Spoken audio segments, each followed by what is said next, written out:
Dear students, in class 8 biology, today I am going to teach you the irrigation. The Hindi meaning of the irrigation is the सिंचाई और watering the plants, पौधों को पानी देना, and it is the agricultural practice, and this topic is related to the chapter crop production and its management. What is the irrigation? irrigation या सिंचाई क्या है? सामान्य भाषा में हम पौधों को पानी देना ही सिंचाई कहते हैं। और so you can write the supply of water to the plants in the field is known as irrigation. माने पौधों को, खेतों में लगे पौधों को पानी देना ही सिंचाई कहलाता है। And it is done with the water from different sources. और यह सिंचाई जो किया जाता है विभिन्न स्रोतों से, लाइक द रेन्स, वर्षा का जल, canals, waterways, wells, pumps. There are so many water sources from where we can done the irrigation. The different crops require a specific amount of water at different stages of their growth. विभिन्न तरह की फसलें जो होती हैं उनको अलग अलग मात्रा में पानी की ज़रूरत होती है। सभी फसलें एक समान पानी की ज़रूरत महसूस नहीं करती हैं, और उन सभी फसलों को उनकी ग्रोथ के different stages of the growth के अलग अलग स्टेज में भी पानी की ज़रूरत होती है। तो सभी फसलों को एक जैसा पानी हम नहीं दे सकते हैं, और बराबर एक जैसा भी नहीं, क्योंकि उनके अलग अलग स्टेज में अलग अलग पानी की ज़रूरत होती है। For example, the paddy is transplanted in standing water. Transplantation, about it you have study earlier. जैसे धान की फसल है, वो खड़े पानी में, बहते पानी में नहीं, स्टैंडिंग वाटर में धान की फसल को लगाया जाता है। And requires the constant irrigation. धान की फसल को लगातार पानी की जरूरत होती है। दूसरी तरफ, on the other hand, for wheat, गेहूं की फसल को irrigation is needed before tilling and at the time of flowering. गेहूं की फसल को टेलिंग के पहले, खेतों की जुताई के पहले, बुआई से पहले, और जब उनमें फ्लावरिंग होता है उस समय पानी की ज़रूरत होती है। अगर गेहूं की फसल को धान की फसलों की तरह अगर हम लगातार पानी दें तो क्या होगा? गेहूं की फसल बर्बाद हो जाएगी। Excessive supply of the water can reduce the air in the soil space. जो मिट्टी होती है, मिट्टी के कणों के बीच में स्पेस होता है, और उस स्पेस में हवा भरी होती है, और यह हवा पौधों को रेस्पिरेशन में मदद करती है। लेकिन जब अत्यधिक एक्सेसिव सप्लाई हम कर देते हैं पानी का, तो जो एयर है सॉइल पार्टिकल्स के बीच में, वह रिड्यूस हो जाता है, वह स्पेस घट जाता है, और that can cause the water logging, और वह कहलाता है वाटर लॉगिंग या खेतों में पानी लगना। This is not useful for the plant, it is harmful for the plants ये पौधों की फसल के लिए बर्बादी का कारण होता है। This can damage the plant roots, ये प्लांट रूट्स को डैमेज कर देता है, बर्बाद कर देता है। And can cause them to die, और उनकी मृत्यु का, उनकी समाप्ति का कारण भी होता है। तो यहाँ खेतों में पानी लगना, वाटर लॉगिंग कंडीशन फसलों की बर्बादी का कारण होता है, जिसमें पौधों की जड़ें रिस्पायर नहीं करती हैं and lastly the plants will expire. अब उसके बाद आता है system of the irrigation. Generally there are two systems of the irrigation.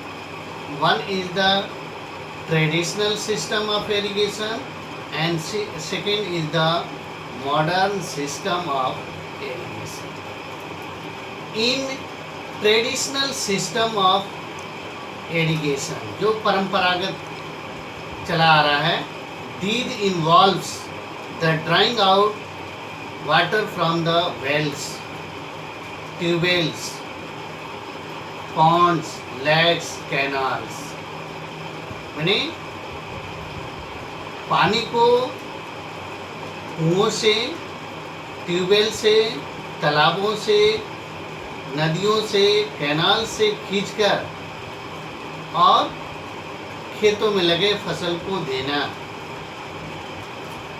और in this cooling action of the water from different sources, either generally kettles are used or human labor is used। या तो मनुष्य का इस्तेमाल किया जाता है या जानवरों का इस्तेमाल किया जाता है। And pumps are also use to lift the water. Pump क्या करते हैं? पानी को ऊपर उठा देते हैं। The pulley system and the lever system are examples of the traditional system of irrigation. यहाँ पुलिस सिस्टम जो है और लीवर सिस्टम दोनों ट्रेडिशनल सिस्टम ऑफ इरिगेशन के एग्जांपल्स हैं।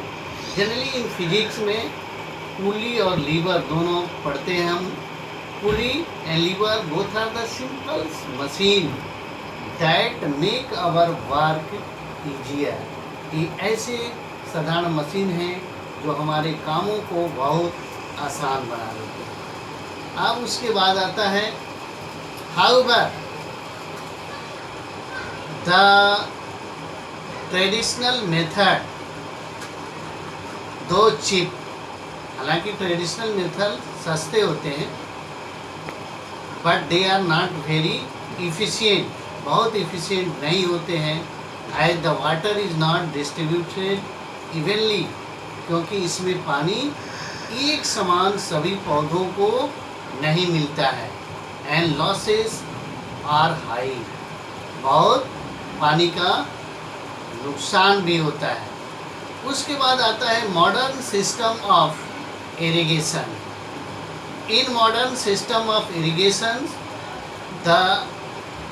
these use the water more efficiently and ensure the optimum irrigation।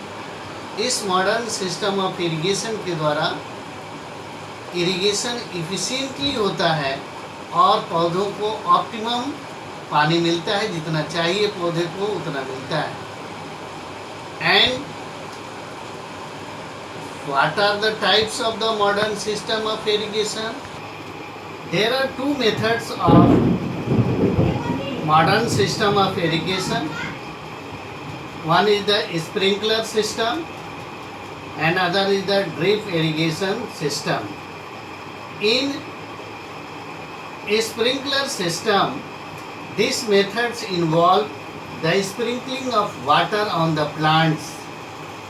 It is the similar to the rainfall। जैसे बारिश होती है ठीक उसी के समान एक स्प्रिंकलर सिस्टम में पानी को स्प्रिंकल छिड़काव किया जाता है। And it is generally used in the areas with uneven land and those having the soil with the poor water holding capacity। ये इस मेथड का इस्तेमाल वहाँ किया जाता है जहाँ की मिट्टी समतल नहीं, अनइवन है, उबड़ खाबड़ है, कहीं ऊंचा है कहीं नीचा है, या जिस मिट्टी में जल धारण करने की क्षमता कम होती है। Perpendicular pipes with rotating nozzles on the top are joined to the main pipeline which laid in the field. इसमें क्या होता है, परपेंडिकुलर पाइप लगा दिया जाता है जिसमें रोटेटिंग नोजल होता है टॉप पर, और they are joint to the main pipeline. ये मेन पाइपलाइन से ज्वाइंट होते हैं जिस खेत में पड़े रहते हैं। When the water is made of the flow through the pipeline under the pressure using the pump, it moves out of the nozzle in all direction and falls on the ground. जब water को flow कराया जाता है pipeline से pressure के through और nozzle से पानी निकल करके सभी डायरेक्शन में पड़ जाते हैं और इर्द गिर्द में जितने पौधे रहते हैं उनकी सिंचाई हो जाती है। Drip irrigation, this is the second method of the modern system of irrigation. This method is very useful for the areas having the acute water shortage. जहाँ पानी की बहुत कमी होती है वैसे एरिया में ड्रिप इरिगेशन किया जाता है। In this method, water falls drop by drop near the roots through the narrow pipes and tubes. इसमें क्या किया जाता है, पानी को गिराया जाता है बूंद बूंद करके पेड़ों की पौधों की जड़ों के पास पतले पाइप से या ट्यूब से। Hence there is no wastage of water in drip irrigation. इसलिए ड्रिप इरिगेशन में पानी का कोई नुकसान नहीं होता है। Sometimes the untimely rains and strong winds results in the falling down of the crop plants at the grain maturation stage. कभी कभी क्या होता है, अचानक वर्षा हो जाती है और हवाएं बहुत तेज चलती हैं जिससे फसल पकने से पहले ही खेतों में गिर जाती है। And this is called the lodging. इसको बोलते हैं lodging. And it adversely affect the quality and quantity of the yield of the grains. ये पौधों के क्वांटिटी और क्वालिटी दोनों के प्रोडक्शन पर, अन्न के उत्पादन पर इसका बुरा प्रभाव पड़ता है। क्वालिटी भी प्रभावित होती है, क्वांटिटी भी, माने अच्छी किस्म के भी अनाज पैदा नहीं होते हैं और बहुत कम मात्रा में पैदा होता है। तो इस टॉपिक में दो वाटर लॉगिंग कंडीशन आता है, एक वाटर लॉजिंग। वाटर लॉगिंग में क्या होता है, पौधों की जड़ों को ऑक्सीजन नहीं मिलने से डैमेज होते हैं उसकी जड़ें और पौधा फसल बर्बाद हो जाती है। जबकि वाटर लॉजिंग में क्या होता है, अनटाइमली और स्ट्रॉन्ग विंड के कारण फसलें पकने से पहले ही खेतों में गिर जाती है जिससे अनाज का उत्पादन क्वालिटी और क्वांटिटी दोनों रूप से प्रभावित होता है।